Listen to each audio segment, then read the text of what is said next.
You are listening to Parliament Matters, a Hansard Society production supported by the Joseph Rowntree Charitable Trust. Learn more at hansardsociety.org.uk/pm.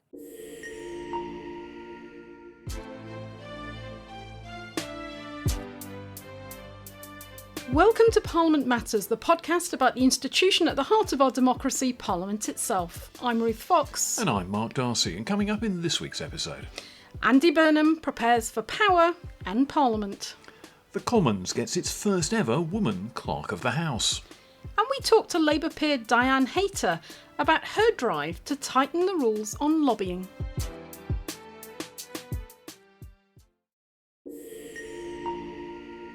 But first, Ruth, we're still in the weird kind of shadow zone between the end of the Keir Starmer premiership and the beginning of the Andy Burnham era that is yet to come. It doesn't look as if anybody else from the Parliamentary Labour Party is gearing up to seriously challenge the Mayor of Greater Manchester and now MP for Makerfield's rise to 10 Downing Street.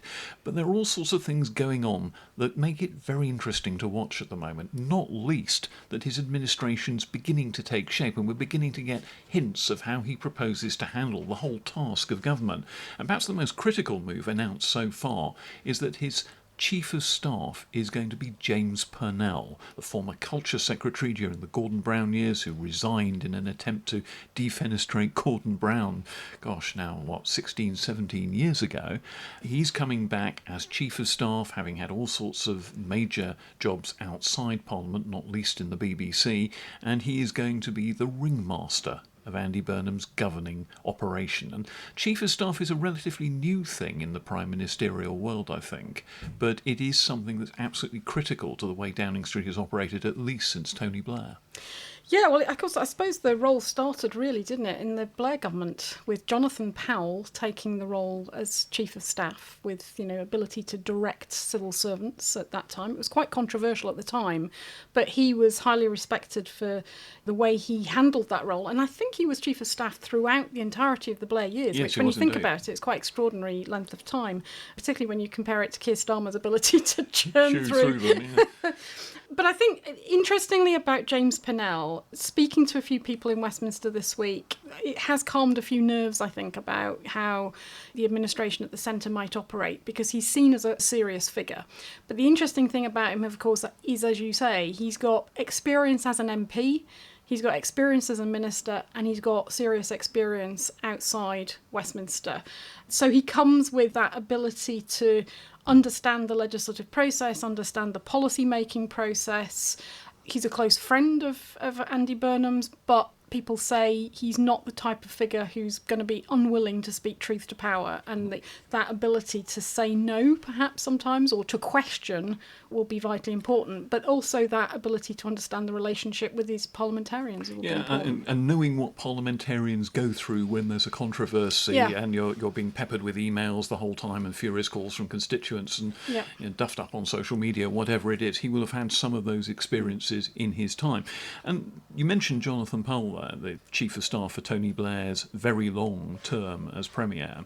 He's an example of what happens when things go right in the operation around the Prime Minister, and Keir Starmer's premiership is an example of what goes wrong when the system around him isn't working effectively. Because if you think back to the start of the Starmer years, and there have only been 2 of them, there was a long period where infighting inside the court of King Keir between Sue Gray, who was initially his Chief of Staff, and Morgan McSweeney, who had been his kind of political guru, seemed to paralyse government for quite a prolonged period. And that was only resolved by Sue Gray being extruded from the system in the end.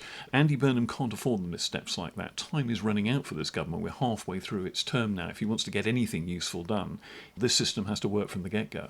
Yeah, the other figure to think about, who I think will have some influence on the tone and the culture of the operation of Burnham's premiership, is Tessa Jowell, the late Tessa Jowell. Don't underestimate the extent to which both James Purnell and Andy Burnham cut their political teeth with her in her office. As advisors. When she was Culture Secretary. When she was Culture Secretary, she encouraged them to go into frontline politics. and become MPs. A lot of current MPs worked for her. She encouraged their careers. But, her sort of almost consensual, cross-party, optimistic, empathetic style of politics, I think, they all learned at her feet and they admire her greatly. Anybody who worked with Tessa Jowell always admired her, and I think that will influence how they pursue politics in a different way. And interestingly, earlier this week when Andy Burnham gave his speech in Manchester, his first since it became clear that this leadership bid was now in train following the by-election, he talked about how the Westminster he experienced last week when he first arrived, and he's been holding meetings with a small group of MPs. He talked about Westminster having become a fragmented and disjointed place compared to when he was here 10 years ago. I think that's going to be important, and that operation, therefore, in Downing Street and the parliamentary management of it is going to be critical. And they can't afford to, they haven't got time, can't afford to have those divisions at the heart of the Downing Street operation. Yeah, he's absolutely got to get things right from the start, and a big part of that is making sure that the Parliamentary Labour Party goes along with whatever it is he's going to do. We don't really know what his policy proposals are going to be and how hard-edged they are, and whether the PLP, the Labour MPs, might find some of them rather difficult to swallow. If he goes into the area of welfare cuts, there'll certainly be some level of resistance, I would suspect. There's also the immigration proposals emanating from the Home Secretary, Shabana Mahmood, who's generally expected to keep her job as Home Secretary. There's already resistance building up to that. Neil Duncan-Jordan, who turned up on the pod a few months back, is someone who's already put down a motion criticising some of her proposals on immigration. So there are issues boiling around there, and how that is handled by the Downing Street machine is going to be very, very important. If you think back to the Boris Johnson years when Dominic Cummings was in charge, his open contempt for most MPs and indeed most ministers was such that I think it coloured the way that they attempted to manage Parliament and possibly undermined their attempts at parliamentary management, because the contempt was so sweeping and so searing. So getting that right from the start requires not only an interesting appointment as Chief Whip, I mean, who they choose for that is going to be fairly critical, but also the Prime Minister's direct parliamentary links, his parliamentary private secretaries. Who are they going to be? Because those can be very big figures in a government as well. Yeah, because if you remember a few months back, we did talk about this, didn't we, in terms of the Starmer operation, that one of the big weaknesses that's undermined his parliamentary management is the fact that, frankly, with no disrespect to the individuals concerned, the parliamentary private secretaries he's had have not been highly experienced politicians and parliamentarians. If you compare them to the kinds of PPSs that parliamentary private secretaries that Tony Blair and Gordon Brown had, they were of just less experienced. I suspect less able to be the eyes and ears that a more experienced politician would be. And also, if you think about Tony Blair, for example, he had, and we mentioned this on the podcast when we discussed it last time, he had Bruce Grocott, my old boss as well. Bruce used to be chair of the Hansard Society. And Bruce was not somebody who shared Tony Blair's politics on everything. And he was a useful sounding board, but he was also, particularly if you read Alistair Campbell's diaries, he talks about Bruce being the useful person who would sit in the room and question and say, are you sure about that? Or, this is going to go down like a lead balloon on the PLP, or that ability to understand how these issues are going to be interpreted and land with the parliamentary party. And the party outside as well. So you need experienced figures who've got good antennae, who can see when something is going to be trouble, and who have the ability to speak truth to power. They don't have to be ideological clones of the Prime Minister. In fact, it's a very bad idea for a Prime Minister to completely surround themselves with people who are their own ideological clones. You don't want groupthink. You need to realise that you've got a very diverse group of opinions in any parliamentary party of any party. So you've got to be able to embrace those, understand them, and see where those people are going to go.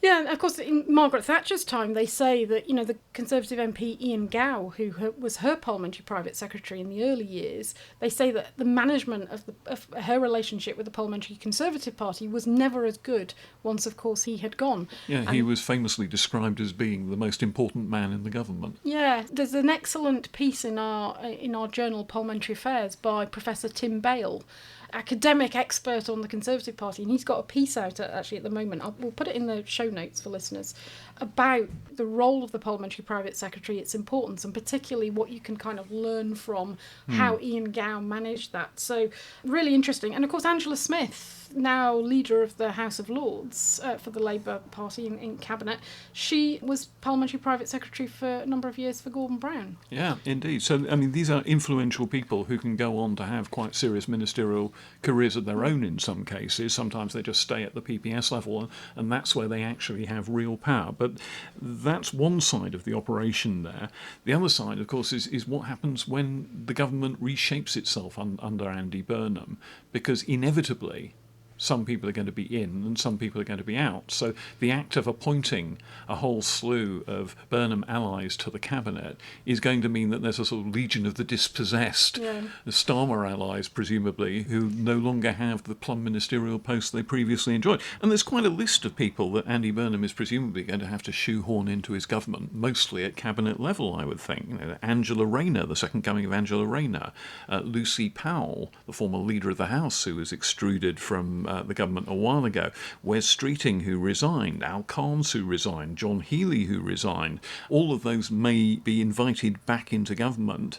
If you look back a little further, you've also got Louise Haigh, who's been a very close ally of Andy Burnham, heavily involved in the running of the by-election campaign, and I dare say she's at least expecting to be brought back, and I think most people around Andy Burnham seem to expect him to bring her back.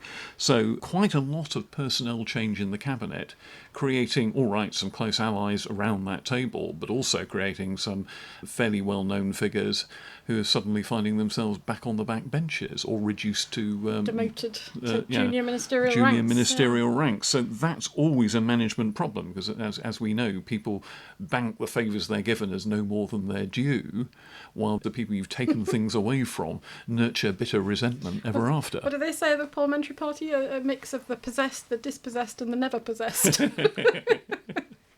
Yes, I always wonder what sense the word possessed is being employed there, but never mind. Leave that to listeners' imagination. I mean, one assumes, and a lot of the debate and the sort of media coverage, one assumes the discussion is really pivotal around who is going to be your Chancellor. Yeah. And this is where that question of how are they going to deal with the defence budget comes in, because you can't bring John Healey in as Chancellor of the Exchequer if you're not going to deal with the defence.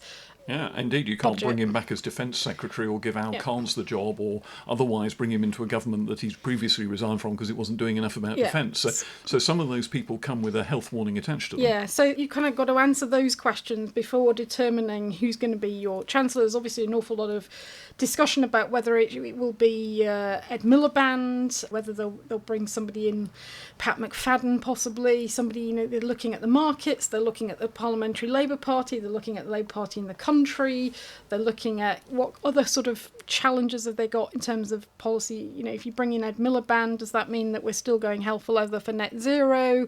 How does that affect policy in terms of being more business friendly? So there's an awful lot of issues, questions that they are going to have to answer fairly quickly, because that is going to affect who they choose. And Ed Miliband is a particularly interesting case here, because, of course, Ed Miliband's pedigree is that for a very long time he was a special advisor to Gordon Brown, at a time when Gordon Brown was functioning as the virtual co-prime minister to Tony Blair.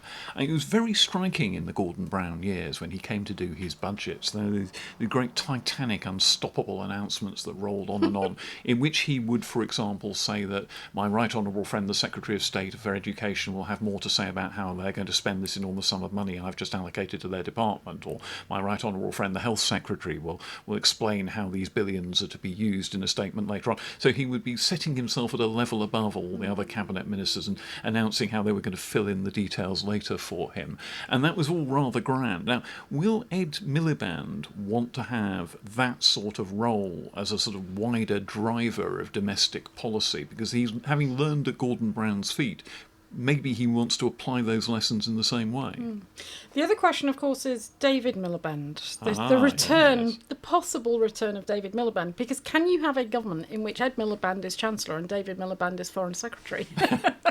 I think that might be slightly challenging. Yeah, the Miliband of brothers. Yeah, but that, of course, then raises the question, again, that we've talked about on the podcast in past episodes, of if David Miliband is being brought back, and it's pure speculation at the moment, but it seems to be quite informed speculation in certain quarters of the media, and I think it's fair to say that David Miliband would not reject a return to frontline politics in he's that not job. he's not coming back as Minister of State for paperclips. No. You know, if you're bringing him back, it's got to be that sort of area. Yeah, if he's coming back, it's almost certainly Foreign Secretary. Yeah. He's not an MP, so he would have to do it from the Lords. So he'd have to be made a member of the House of Lords, and then you get into that big question of accountability of Lords ministers to the House of Commons. And we're back into the territory we had, 2023, 2024, when David Cameron, the former Prime Minister, was appointed as Foreign Secretary in Rishi Sunak's government, and was never really held to account by the House of Commons because it's nigh on impossible. I think I'm right in saying that although the thought was that one route for accountability would be the Commons Foreign Affairs Select Committee, he never actually appeared before it. No, I don't think they ever did get him. I mean, I think time ran out before Yeah. the general election, but there had been attempts, and I don't recall him ever appearing before them. But if you remember, Mark, the Procedure Committee, the Speaker was particularly exercised and concerned about this because, of course, you know, foreign affairs, the situation in Ukraine, the situation with Russia, the relationship with America, it's all so important at the moment. International issues dominating politics. Yeah. And there's a recent analysis on the Hansard Society website by Roxandra Serban, who we've had on this podcast before, looking at the number of urgent questions asked to different departments, and the Foreign Office tops the league by miles. Absolutely. So the Speaker then was concerned about accountability of David Cameron to the Commons. He's going to be just as concerned now. He requested the Procedure Committee to look at this, and indeed they did. We submitted evidence to it. We basically said, look, if this is going to happen, then why not have the Foreign Secretary from the Lords come in for urgent questions, for ministerial statements, or for relevant debates. They don't vote in the House of Commons, of course not. They're not entitled to do so. They don't stay in for any other non-foreign affairs related business. They're out. He has to leave. But where it is relevant, why not have them come into the House and answer the questions? Because the reality is, otherwise, the only option available is scrutiny by the Foreign Affairs Select Committee. Now, I think that's even more difficult today than it was in the last Parliament, because Labour's majority means that they've got 7 of the 11 seats on the Foreign Affairs Committee. The other parties don't get much of a look So in. there's 2 Lib Dems, there's 2 Conservatives. So the minor parties have got no ability to ask a question of the Foreign Secretary in those circumstances at all, which to my mind just doesn't seem right. But also, you're talking about scrutiny by 11 MPs. There's an awful lot of other backbenchers who might have things to say, including other select committee chairs with relevant policy intersection with foreign affairs matters, business and trade, for example, just to give one example, or environmental audit, talking about net zero and international carbon implications. budgets and whatever. Exactly. So it's quite limiting. And we just said the easiest way is just to allow the Foreign Secretary in on a limited basis for certain types of business, and then they leave. The objection to that, though, is that it makes it far too easy for governments to appoint senior ministers to the House of Lords with a little bit of a chance to question in the Commons, and it's just too easy then for large chunks of the cabinet not really to be in the Commons, and that cuts MPs' influence. And you're getting more towards an American-style separation of powers with an executive distinct from the legislature. And do we want to go that way? And certainly do we want to go that way without ever really debating it and treating it just as a matter of procedure? I mean, when David Cameron was appointed Foreign Secretary, the mechanisms that were put in place to allow him to be scrutinised were a bespoke Lord's question time and giving him a reasonably high-powered Commons deputy in the form of Andrew Mitchell as his deputy minister in the Foreign Office, who would take questions, and being a former cabinet minister himself, a former development secretary, he was well versed in a lot of foreign affairs issues, so he was a pretty effective locum for the Foreign Secretary themselves. But it's not an ideal situation, and if Andy Burnham were to decide to go down this road, I think there would be problems. Not least, I don't think the Labour Party's all that keen on very grand ministers being in the Lords rather than the Commons, much less so than the Conservatives. Yeah, I mean, you can see an advantage the Foreign Secretary in the Lords wouldn't have constituency responsibilities, and it's undoubtedly an issue that an MP who becomes Foreign Secretary, who's got to fly off around the world to all these international meetings and engagements, it's unavoidable. It is much more challenging if you've then got a constituency. And of course, if you've got a constituency with a very small majority that you need to nurture. So you can see the advantages of it. The Procedure Committee's approach was to say, well, we don't want to encourage any of this. We don't think this should happen, and we would prefer not to do anything that would set a precedent and encourage future prime ministers to make more of these appointments. So we think the Foreign Secretary should answer questions from the bar of the House. Now, I described in our evidence to the committee that idea of the Foreign Secretary coming in and standing at the bar of the House, which you never see. Yeah. Never see. I described it, I think, as ridiculous. And indeed, the procedure committee went for that option. I do wonder but the government rejected that notion out of hand, which I can quite understand. I do wonder if there's some kind of halfway house where maybe the Foreign Secretary might be questionable in the Grand Committee room or something, and any MP could come along and ask him questions there, and doubtless it would get televised. But it seems to me there's still all these problems there with it. Now, David Cameron went straight into the House of Lords. Might David Miliband try for a parliamentary seat? It's a pretty dangerous business to get someone to stand down, to bring him in. And what happens if there's a by-election and he loses? Anybody remember Patrick Gordon Walker? Yeah. Almost nobody is the short answer to that, but he was intended to be Harold Wilson's Foreign Secretary when Labour came in 1964, lost his seat to a somewhat disreputable campaign in that general election, was made Foreign Secretary anyway, tried to come back into the Commons via an engineered by-election, lost again and then had to resign, and his It's all very messy. career didn't really recover from that. And we've been in the territory for the last couple of years of saying that Labour MPs have not been able to win by-elections. Yes, It's that bad. So Andy Burnham, has, by winning the by-election, this is why he's in the position he's in. Broken the spell. And in the nicest possible way, and I have a great deal of time and respect for David Miliband, in the nicest possible way, I don't think he's quite the character of Andy Burnham, man of the people. Andy Burnham, I fear. Yeah. And he's been out of the UK for like 10 years, working for the International Rescue Committee in New York. Yeah, that's right. So it's a mega international aid charity, and it's kept him in the foreign affairs world, to be sure, but it's a very difficult thing to come straight back into full-on democratic politics, having been out of it for so long. So it would be a risk to put him to a by-election, but then it's a risk to just teleport him into the Lords and teleport him into the Foreign Office. Yeah. So I think two things, Andy, if you're listening to this podcast, or if any of your aides and indeed David. You're going to need a strong number two, a big hitter in the Commons if you're not going to be accountable to the Commons as we would like. But the alternative is, do something radical, do something a bit different. Bring the Foreign Secretary into the Commons to answer the questions and then kick him out back to the Lords when the questions are over. Now, the other thing that we know about Andy Burnham's emerging plans for the governance of Britain when he takes office, and I think it's now when rather than if, to be honest, is that he wants to have a kind of northern node of Downing Street, a Downing Street North based in his home city of Manchester. We're not entirely sure what it will do and how it will do it, but it's being described as the nerve centre for his decentralised vision of Britain. Do you have a decentralised nerve centre? I'm not totally sure. But anyway, this is described by a lot of people as a devolutionary move, and this is where my inner pedant starts tearing out his hair and saying it's actually decentralisation, not devolution. Devolution is when powers and ideally money are passed from the centre to regions, cities, whatever.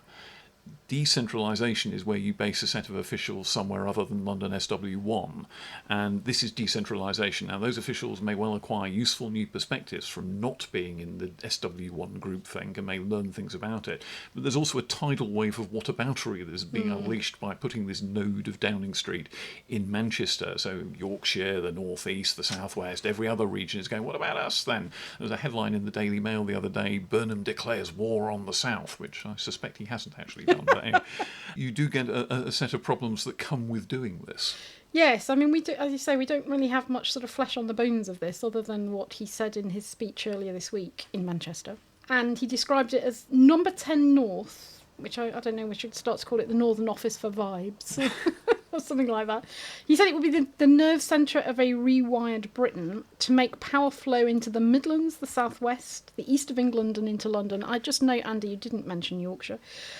And it would have 3 clear tasks: public control of essential utilities, reindustrialisation and regeneration, and would oversee the new council house building programme.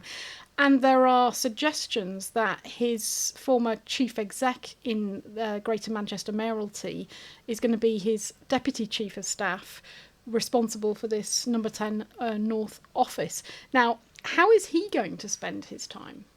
Because that's the other interesting bit here. You know, how much of his time does he imagine he is going to spend back in Manchester at this Northern office? How is that going to affect, for example, availability to Parliament? I mean, if it's basically he's going to spend his Fridays and his weekends up there, well, that wouldn't be that different. That's what most Prime Ministers end up doing. Yeah. Tony Blair would be up in Durham back in the day Yeah. quite often, if not every weekend. Yeah, and this, of course, goes to how much time he thinks he's going to spend on domestic policy versus international policy, which, you know, informs what he may want in a foreign secretary. But all prime ministers say they're going to spend less time on foreign affairs, and very few of them find that they actually can. So how much time he'll end up spending there is open to question, and therefore what's going to be the driving purpose of this? How's it going to work? We will have to see. It's interesting. It demonstrably positions him as doing something different. Yeah. Which is, you know, Which part of his may thing. be the point, frankly. Yeah. Although you do wonder if PACAC, the Public Administration and Constitutional Affairs Committee, might take a very strong interest in quite how much all this will be costing. Yeah, quite. But in terms of timescales, just to give listeners, particularly our international listeners, a sense of the timings ahead, we now know that there will be, on the 13th of July, the hustings for the Labour Parliamentary Party. Even if he is the only candidate, and it's looking like he is, I mean, there's only Al Khan's, the former defence minister, still delicately testing. Just above the parapet Yeah. occasionally, but probably not staying there for all that long. Yeah. I mean, incidentally, these hustings will be a very interesting event. I don't suppose they're going to be televised or anything like so. that. So what you will get is a load of journalists sitting outside doing their damnedest to eavesdrop outside, I know, the Grand Committee room or wherever it's held. I don't even know where they're going to be held. I don't Well, think that's that's been confirmed, because there's no committee room big enough in the House to hold the entire parliamentary Labour it's Party in the 400 Commons. 400 people, yeah. So there is an issue there. But secondly, what you will get is all sorts of different accounts of what he said to whom that could be quite important as well. So a whole load of hairs will be set running by this event, I'm sure, with different interpretations of what Andy meant when he said to such and such. And nominations formally close on the 16th, so we will know definitively whether or not there's going to be a contest. I think the assumption of everybody is there won't be. There will then be a special conference on the 17th, the Labour Party special conference, to make the announcement of the new Labour Party leader, we assume, Andy Burnham. Again, we don't know where that will be or any timings yet. I had assumed that being the case, he'd probably take office that Friday afternoon, but in fact it looks like the plan is that he will take office the following Monday. So the intention is that Keir Starmer would go to the Palace on Monday the 20th and Shortly resign. thereafter, Andy Burnham Yeah. drives in to kiss hands, and that'll all be doubtless lovingly photographed from above by drones as the limousines move in and out and capture all the choreography of power transferring. and I'll get really annoyed at all the TV companies paying for their helicopters to follow this. Then, you know, sort of the afternoon of the 20th, presumably there'll be a lot of announcements of the new ministerial team. I mean, I'd be very surprised if these take a long, long time, because they've obviously had several weeks to think about this and make the decisions. So one assumes that they will happen, they will start to emerge fairly quickly. But the House of Commons will have risen, so it rises on this Thursday the 16th, so he won't face Parliament. The House of Lords is still sitting that week commencing the 20th, so there'll be Lords activities, but no Commons, so he won't face Parliament until after the summer recess. Yeah, indeed. It looks as if his first PMQs under those circumstances will be Wednesday the 2nd of September, Yep. so he'll have a long time to read himself in. I imagine he's envisaging a nice serene passage of power in which all his members of the cabinet and so forth can absorb the key decisions they'll need to take in their new briefs and so forth. And you can only hope that events, dear boy, events don't mean that they're all dealing with some massive crisis without Parliament being there. Yeah, if that happens, I mean, Parliament presumably will be recalled. But it does mean that, unusually, ministers are going to get a period of time, A, for a bit of a break, which will help them, but B, to read into their briefs, as you say, and to sort of prepare and to build those relationships with the departmental civil servants, which ministers don't usually get. Well, I mean, this is you like often- a transition period. You often get these awful situations where 5 hours after basically taking over as the minister for whatever it is, you suddenly have to go to the dispatch box and make an emergency statement. Yeah. It can be absolutely nightmarish. Or even if it's just, you know, your ordinary question times tomorrow, minister, and you've got to learn up on these following 23 subjects that are being asked about. Yeah. Well, I think, Mark, we should stop there in a minute, but just before we do, you were talking about devolution, this Manchester being decentralisation, not devolution. But there is a devolution issue of real importance that is not to my mind, not getting anywhere near enough traction here at Westminster or enough coverage in the media here in mainland Britain. But the events in Northern Ireland and what's happening in Belfast following the announcement last week of the conviction of Jeffrey Donaldson, the former head of the DUP, the Democratic Unionist Party, for 18 charges of child rape, indecent assault and indecency towards a child. Frankly, absolute depravity in terms of what appears to have been going on for over 20 years. We don't want to talk about that side of the case. It's horrific. He is now in Margaberry Prison, ironically in his former constituency of Lagan Valley. He's facing a very long custodial sentence. But there are some political fallout questions that I think ought to be on the radar, because I think there could be fallout at Westminster. I mean, the first one is the implications of this for the Democratic Unionist Party. Their leader, Gavin Robinson, is instituting a review about who knew what and when. I think it's widely accepted that nobody at the upper echelons of the DUP knew anything about this in terms of the paedophilia charges, but what's also come out through the court case about essentially Jeffrey Donaldson leading a double life and frankly being a two-faced hypocrite, pontificating about abstinence, pontificating against gay marriage, and yet apparently having been seen widely quite often at Westminster as being drunk, womanising. Also allegations that have come out in a BBC documentary this week, which seem to have been widely accepted in Belfast, of allegations that he was seen going into a gay sauna and he may have been leading a double life in that respect. All pretty horrendous, but implications for the DUP, its brand, the sense of hypocrisy, very, very damaging. But also, in this, there are some serious questions about what did anybody else know about this, and in particular, what did the security services know? I would have thought that someone of Jeffrey Donaldson's stature in Northern Ireland politics would have attracted the attention of the security services.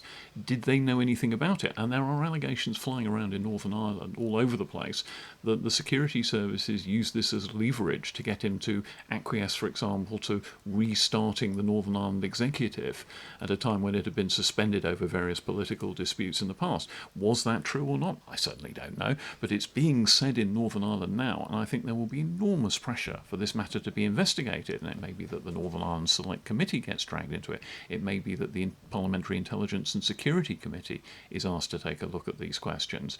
But it's very murky stuff, and it is incredibly high-powered and potentially very dangerous in the context of Northern Ireland politics. Absolutely. As you say, there's an awful lot of allegations flying around. So there's implications of what might happen here at Westminster, but there's also implications for the Northern Ireland Assembly. Because, I mean, at the moment, the politics there is very difficult. There's suggestions that, for example, the Speaker of the Northern Ireland Assembly, Edwin Poots, who had himself become leader of the DUP and was dethroned by Jeffrey Donaldson, so there's an awful lot of internecine personal political conflicts there. That he may have known certain things, not about the paedophilia, but about the behaviour of Jeffrey Donaldson in respect of sort of living in this double life and, in essence, being open to blackmail. Yeah. And that's essentially the allegation, that he was open to blackmail and that it may have been that the security services were indeed blackmailing him to get him to change his position on, for example, during the Brexit process, the existence of the sea border between Northern Ireland and mainland UK. And you think about the sort of broader situation in Northern Ireland, you've had a period of race riots in Belfast just a few weeks ago that seem now, the police service of Northern Ireland seem to be acknowledging were orchestrated by loyalist paramilitaries. There's a budget crisis in Northern Ireland where they've not been able to settle on the budget. There's a lot of dispute within the Northern Ireland government and then disputes with London about the budget.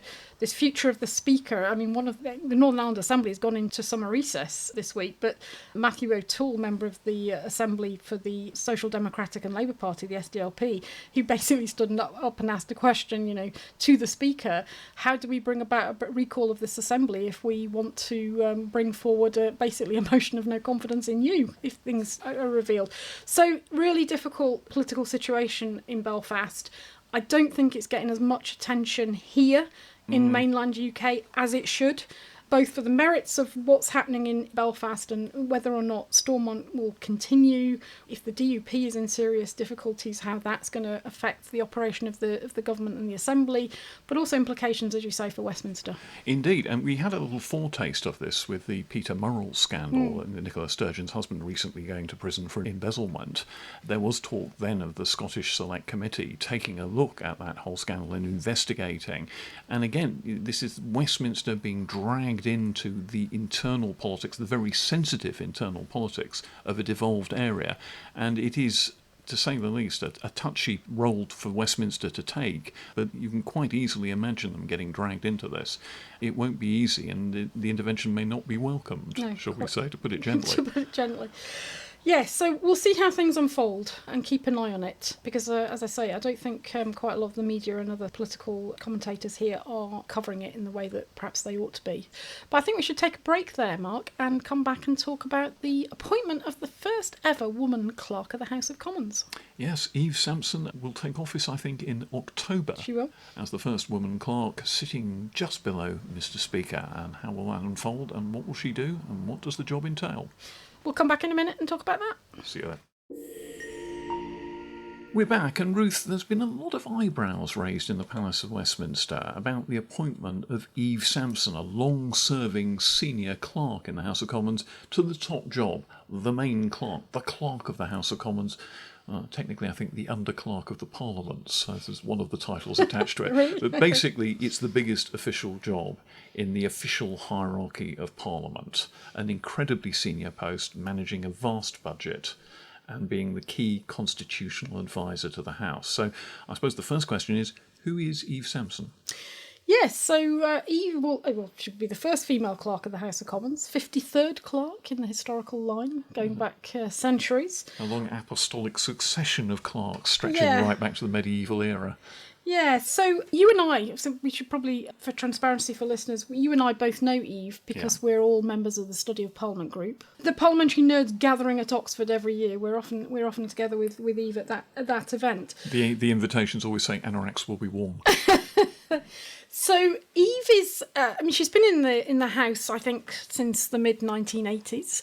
I think what's interesting about her appointment is she is a bit older than recent clerks. I mean, she is in her she must be mid-60s, I think. Mid-60s, yes, I think so. She's older than her predecessor, indeed. Quite a bit older, more than a decade older. So I think, I thought was interesting. In terms of the line of succession, historically the clerk assistant, the number 2 job, has been like, if you like, the apprenticeship to be clerk of the House. And again, what's interesting about this is she has not been clerk assistant. So she's currently the clerk of the journals. She advises the House on procedure, she advises the clerk and committees and so on procedure and privilege. It's one of the senior clerk posts, but it's not the most senior below the clerk themselves. No, it's a senior management job, but as you say, not the most senior. In the last Parliament, she, as clerk of the journals, advised the Privileges Committee when it was doing its inquiry into whether or not Boris Johnson had committed a contempt of the House. So she was heavily involved in that process. I would say her career has probably been one where she's more focused as a clerk on what I'd describe as the sort of technical and documentary scrutiny committees, the quite legalistic committees, and she's got a legal background. So she's been clerk of things like Standards and Privileges, European Scrutiny, the Joint Committee on Human Rights. She actually, I think, came to a senior management role quite late. I mean, she only got a senior management role about 6-7 years ago, which is probably longer than the usual career path of senior clerks. And one of her responsibilities now, actually, as clerk of the journals, is she's in charge of the update to Erskine May. So what I would like to know, Eve, is are you going to get it done before you become clerk of the House? Because we're all waiting for it, and it seems to have been taking quite a long time to emerge.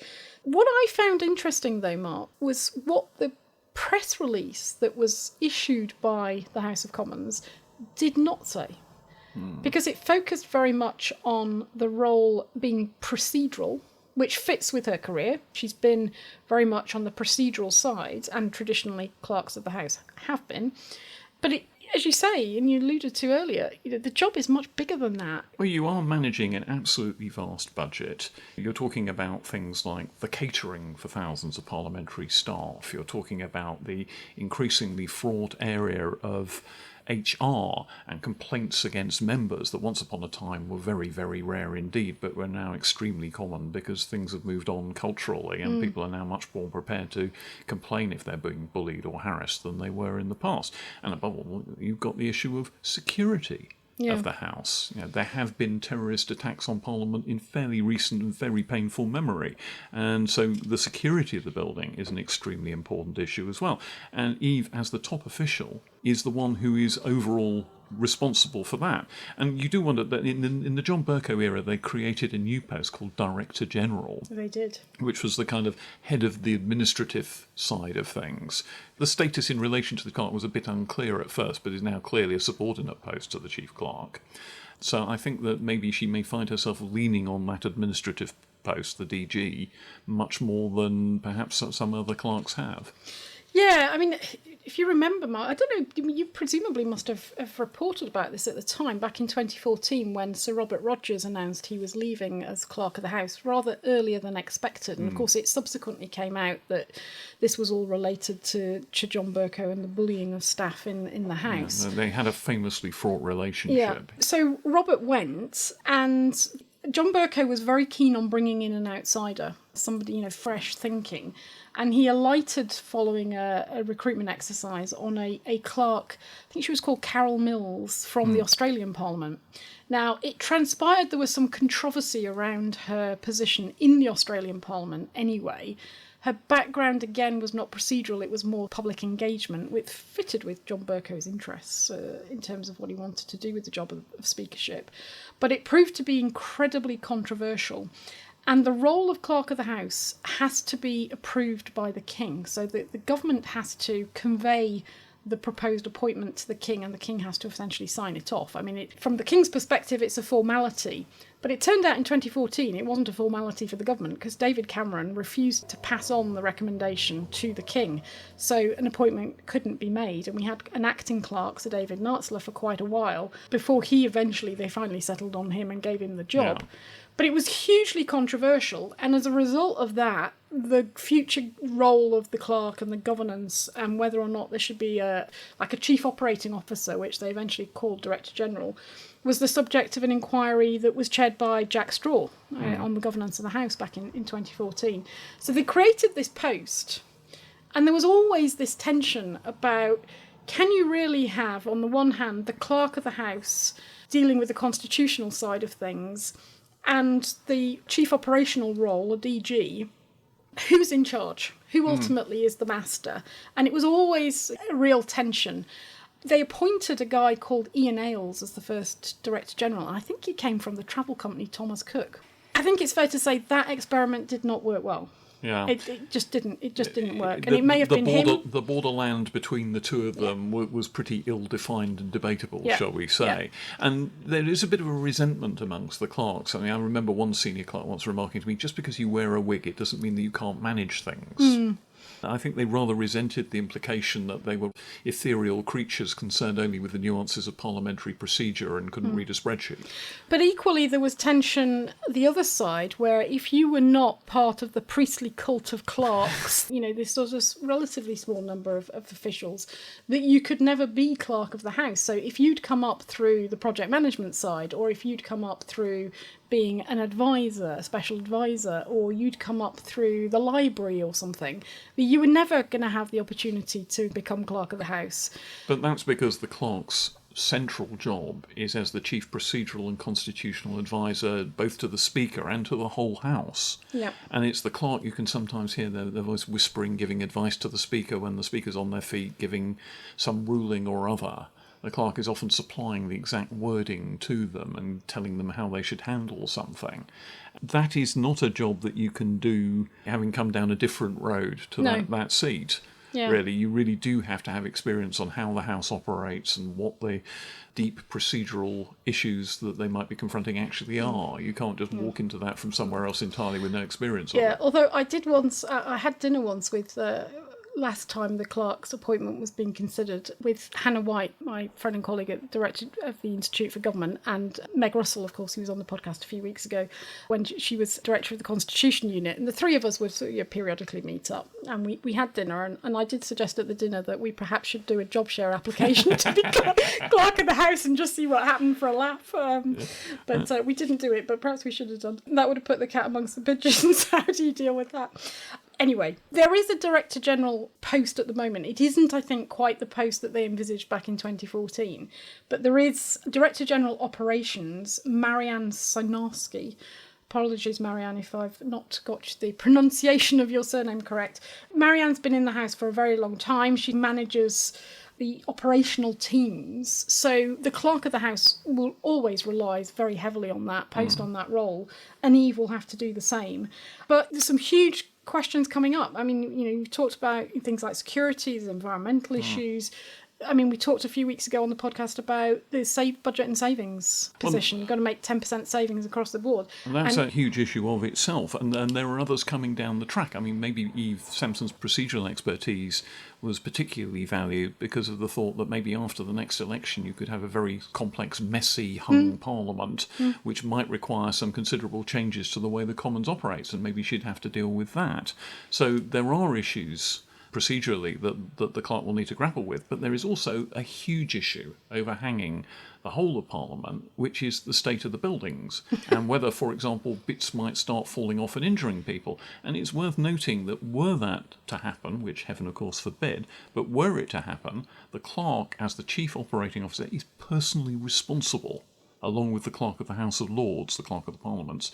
They're personally responsible in that event, which brings us neatly to the subject of the restoration and renewal of the Victorian Palace of Westminster, because that question is still hanging over the whole shebang, really. Yeah, I mean, as you say, if you and I were to walk through one of the courtyards of the Palace of Westminster this afternoon and a gargoyle were to fall off and hit you on the head, Mark, heaven forfend, but if it caused damage... I'm sure it would bounce. It bounce off. If it caused damage, they are legally responsible. And this is what annoys me about the whole restoration and renewal debate, because the politicians are ultimately making the decisions, but it's the clerks that are accountable. And I have to say, I admire them greatly for being willing to take on the kinds of risks that exist here, because they are significant. But they would be the ones hauled up in court and held accountable. It's responsibility without power. It is.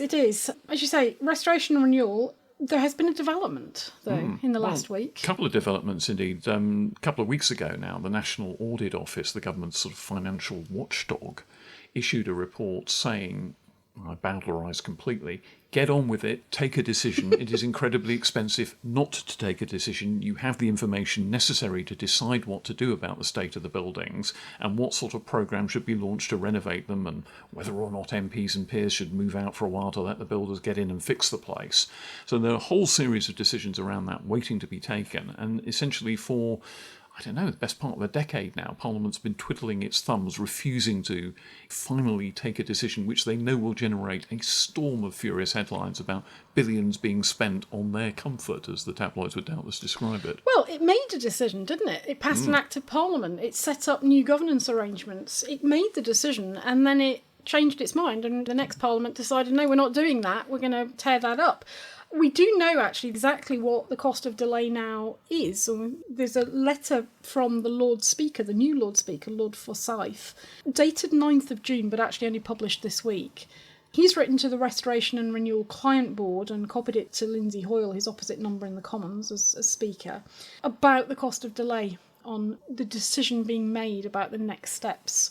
So essentially, when are the Commons and the Lords going to get to debate and vote on whether or not the proposals that were outlined a few months ago, the revised proposals, whether they're going to be acceptable and whether the House is voting to accept the first stage of the options proposals to get the work going. And what's interesting about this is just quite how eye-watering, and that's the phrase he uses in this letter, the costs of doing nothing and just having make do and mend as we go along really are. Yeah. He says, we're told that if the debate debates are held in July, which essentially means in the next couple of weeks. And before Andy Burnham takes office, by the way. And we've seen the business statement for the next couple of weeks, and it's not mentioned. So one assumes, at least in the Commons, that it's not going to be taking place before summer recess.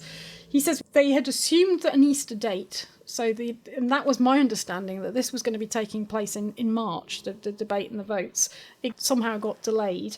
But compared to Easter, a delay into July is between 100 and 135 million cost extra. The debates are not held by December. You're talking about an extra cost of between 223 and 288 million. If the debates are not held until middle of next year, which, goodness me, that's a very long time to hang on, you're talking about an extra 479 million. And as he described it, this is intolerable. It is crucial that the government brings forward the debates at the earliest possible opportunity to enable members of both houses to come to a decision and reduce the cost to the taxpayer. Yeah, and the issue here, I suppose, on the timing now is that we're in the middle of a change of government, as we've been discussing for most of this programme, and I suspect that Keir Starmer is quite happy to leave this particular hot potato in the lap of his successor.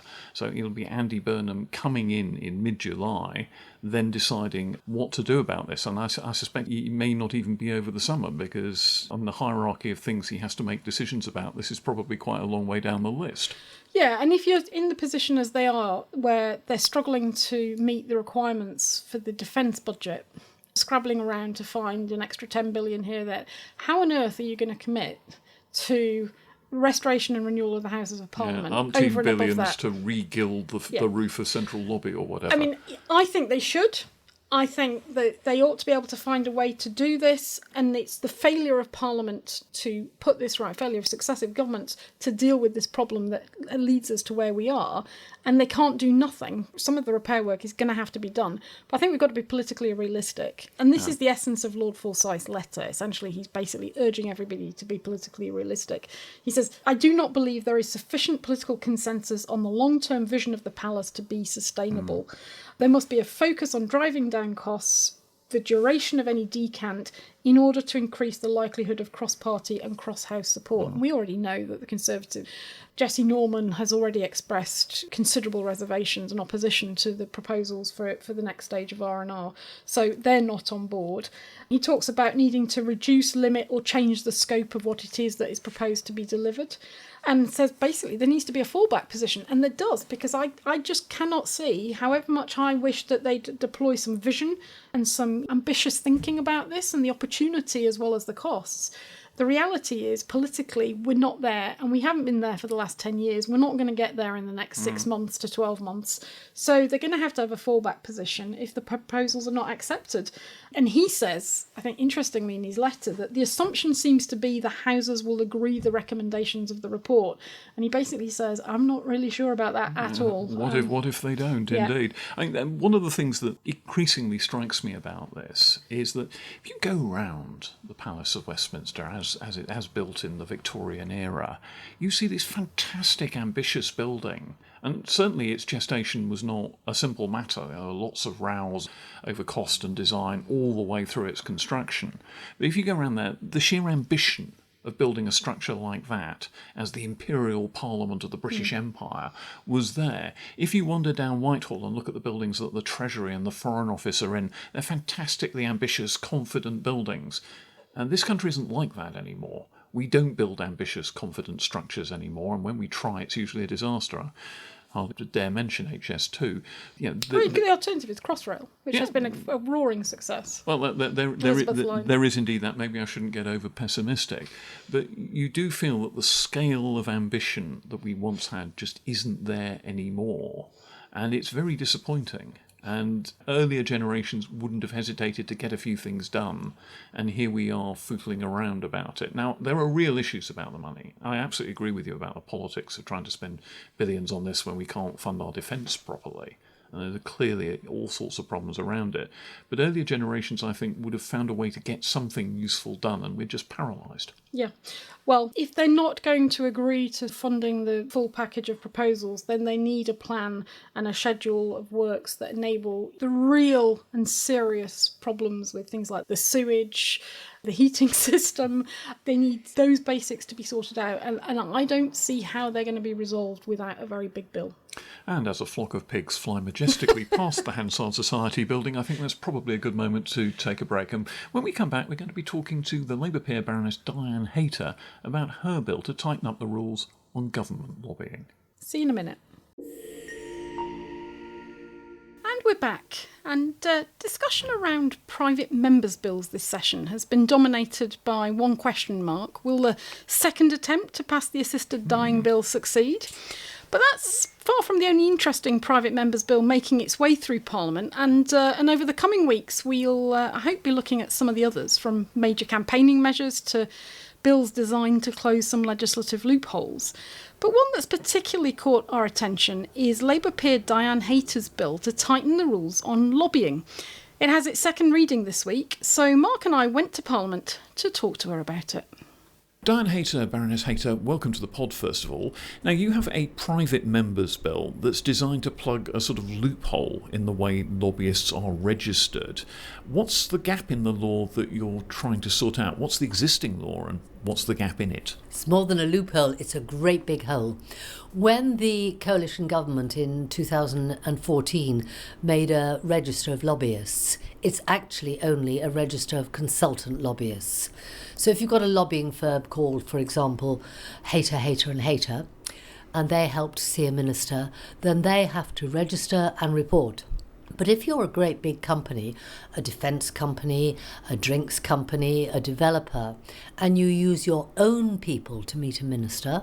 So this is like an in-house public affairs manager? Exactly, or an in-house chief executive or a chair of a company who's the one likely to meet a minister. That can all be done without any registration, without any reporting. We estimate that that means that the existing register misses 95% of the lobbying that goes in, because all the serious stuff basically is done by companies, not by consultant lobbyists. So the existing system then is just focused on big name public affairs, public lobbying firms that companies will, as you say, use as consultants. And that doesn't capture most lobbying, most actual people from companies going to see ministers to get something changed in the law or changed in government policy. That's exactly right. Some of these lobbying firms are quite small and they help perhaps small businesses or small organisations who can't afford their own in-house people. But the vast majority of lobbying, the vast majority of meetings either with ministers or permanent secretaries take place by in-house people. And that's what my bill will cover. It will mean anyone who goes to see a minister or a permanent secretary to try and change a law or influence bills going through Parliament would have to register and report. And you say register and report. Register with who and report to who? There is an existing register of lobbyists, but it's only a register of consultant lobbyists. So this would extend the remit of that existing registrar so that it was required that anyone who was lobbying would have to go onto that register. And then it would be up to that registrar to decide what should be reported and how often. Should it be just that a meeting took place? Should it say what it discussed? Should it name the people going? That will be up for the register to define what goes into the report. Would this also cover, for example, trade associations? You know, the National Association of Grommet Manufacturers goes to see the Minister for Grommets. Would that already be covered, or would your bill bring it in? Well, it's not covered at the moment, and that's the most interesting thing. And so the trade associations that, of course, do a lot of this, you could think of the Scotch Whisky Association or the ABI, the Association of British Insurers, or Make UK. Really important that the government hears from them. It's important that you know I am not against lobbying. I've been a lobbyist for too long myself. I think it's right that government hears from people affected by what the government does. And they're often here through trade associations or indeed charities. Both now would have to register if their own staff, their own people, meet a permanent secretary or a minister. And does it go beyond ministers and perm sex? So take the example of the Hansard Society. Obviously, occasionally I have reason to meet a minister or the leader of the House of Commons or something. Would it cover that? Is it lower, more junior members of Whitehall, of the civil service, if you are, for example, I don't know, lobbying to get a change on a statutory instrument, for example? Go back to my favourite subject. It always comes back, as you know, to delegated legislation. I have to tell you something. There aren't many people in the life for whom a statutory instrument is their favourite subject. It would cover anyone who is trying to influence a government decision. So not if you're having a general meeting with a group of ministers and it's just a general chit-chat, but if you're trying to influence, either wanting them to do a piece of legislation or not do a piece of legislation or any bit of their policy, then yes, even the Hansard Society, if you're lobbying to get some change, then you would have to register and report. Do they cover the increasingly influential and important figures in the back rooms of government, the special advisors? The bill certainly should.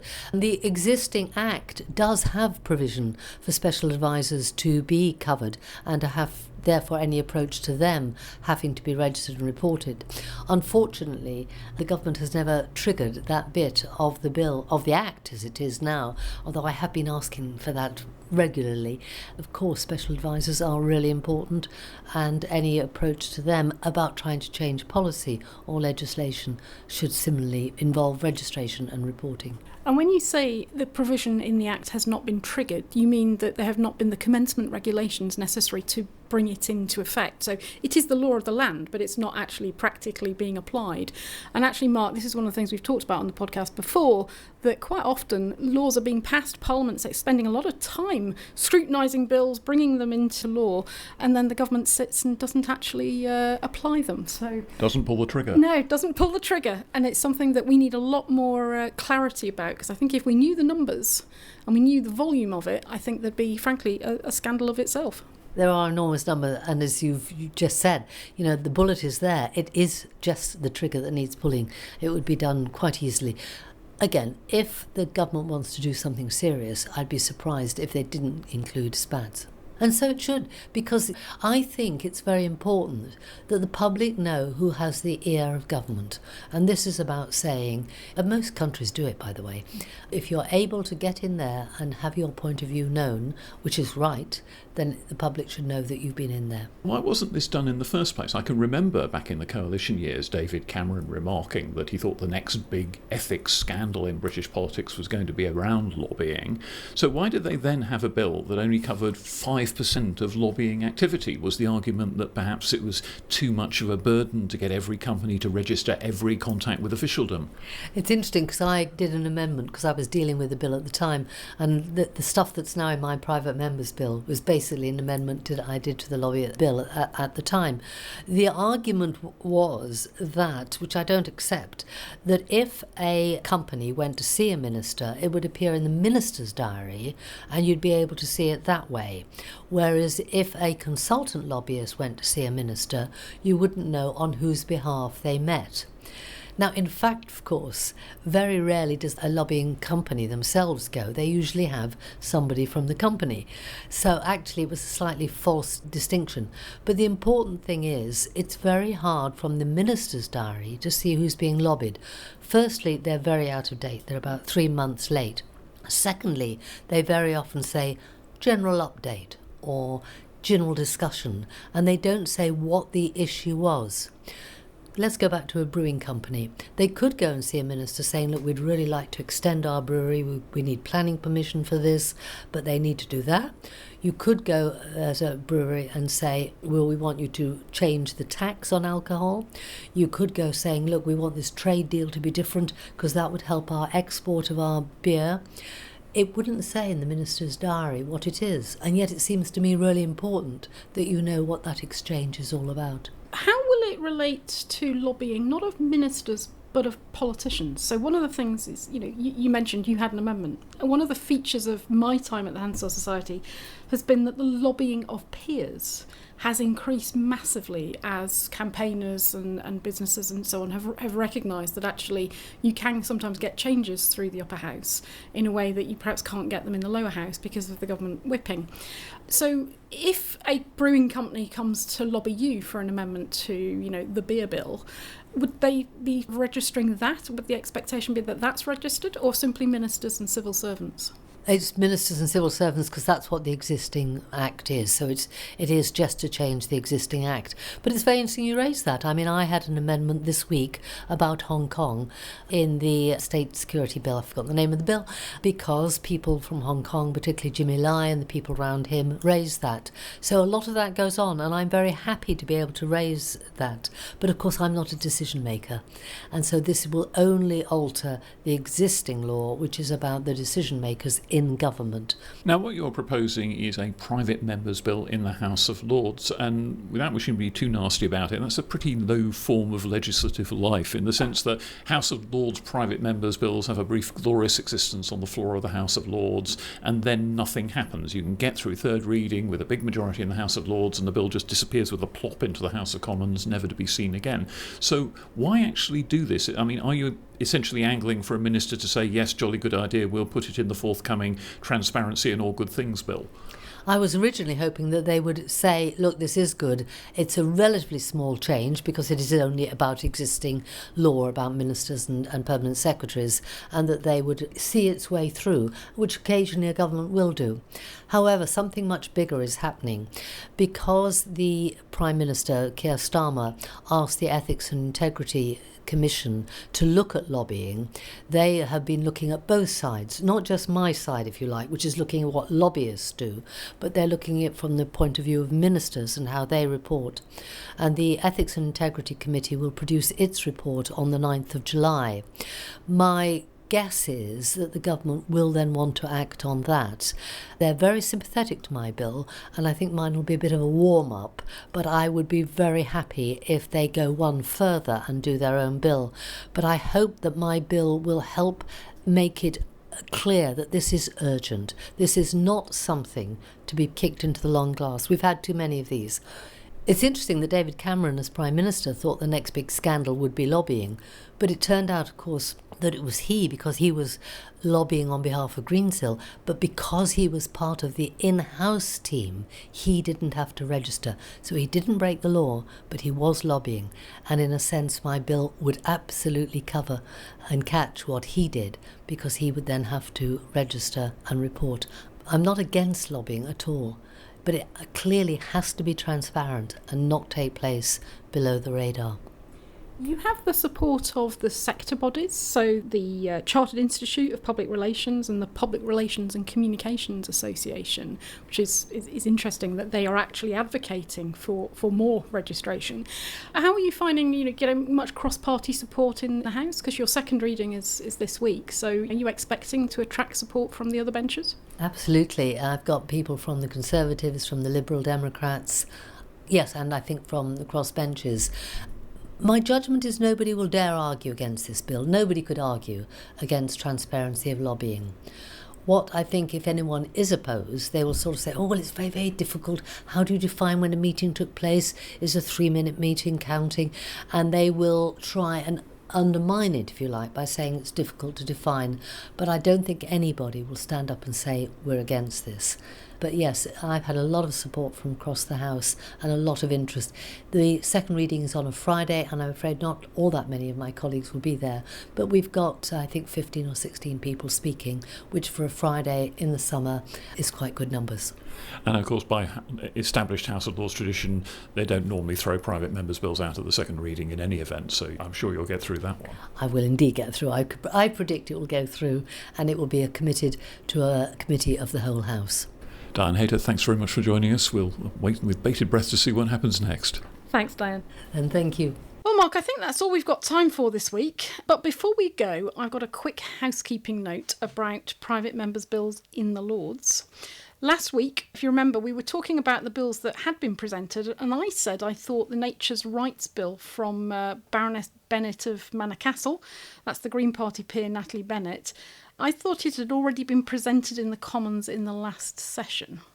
Well, Natalie's been in touch, and she's a listener to the podcast, and while she was kind enough to say she loves Parliament Matters, she pointed out that I got that one wrong. So the Nature's Rights Bill hasn't previously been presented in the Commons. She also said she'd love to come on the podcast to talk about it. So, Mark, that's one to add to our burgeoning list of potential guests. And Natalie, thanks for getting in touch and for listening and for your kind words about Parliament Matters. And of course, I'm very happy to correct the record. And that really is it for this week. So if, like Natalie, you're enjoying the podcast, please do take a moment to rate us on your podcast app. It does help more people discover Parliament Matters by nudging us up those mysterious podcast audience algorithms. So thanks for listening, and Mark and I'll see you next week. See you then. Bye-bye. Parliament Matters is produced by the Hansard Society and supported by the Joseph Rowntree Charitable Trust. For more information, visit hansardsociety.org.uk/pm or find us on social media at Hansard Society.